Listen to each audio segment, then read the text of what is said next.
হরে কৃষ্ণ। একাদশীর উপবাস কেন করা উচিত এবং তার বৈজ্ঞানিক ব্যাখ্যা কী?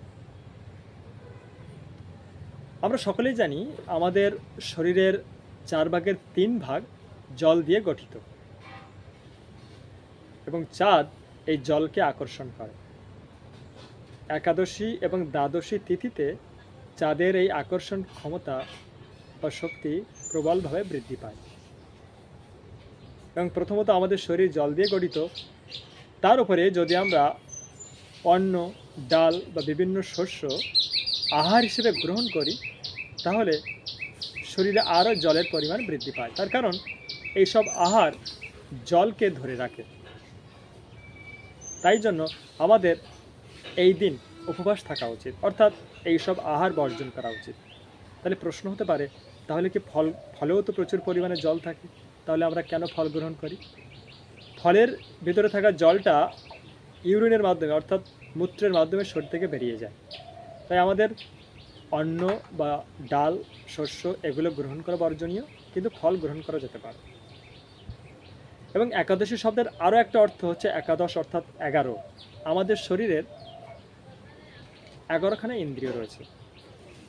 তার মধ্যে 5টি জ্ঞানেন্দ্রিয়, চক্ষু, কর্ণ, নাসিকা, ত্বক এবং জিহ্বা, এবং 5টি কর্মেন্দ্রিয়, হাত, পা, বাক শক্তি, উপস্থ এবং পাহি।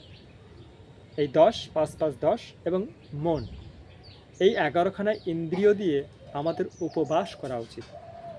উপ শব্দের অর্থ হচ্ছে নিকটে, বাস শব্দের অর্থ থাকা, অর্থাৎ 11খানা ইন্দ্রিয় দিয়ে আমাদের ভগবান শ্রীকৃষ্ণের নিকটে থাকা উচিত।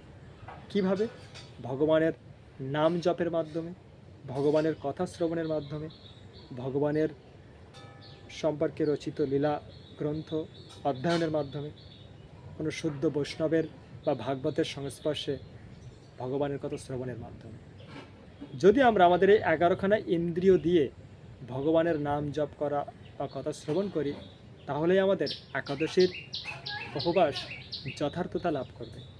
এছাড়া আমাদের পাকস্থলীর প্রত্যেক 15 দিন পর পর একটা বিশ্রামের প্রয়োজন হয়।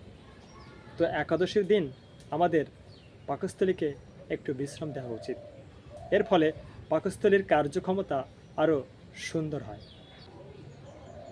তাই বলা যায় একাদশীর দিন আমাদের শরীর হয়তো উপবাস থাকবে, কিন্তু আত্মাকে এই দিন বেশি বেশি উপযুক্ত আহার দেওয়া উচিত ভগবানের নাম জপ, ভগবানের কথা শ্রবণের মাধ্যমে।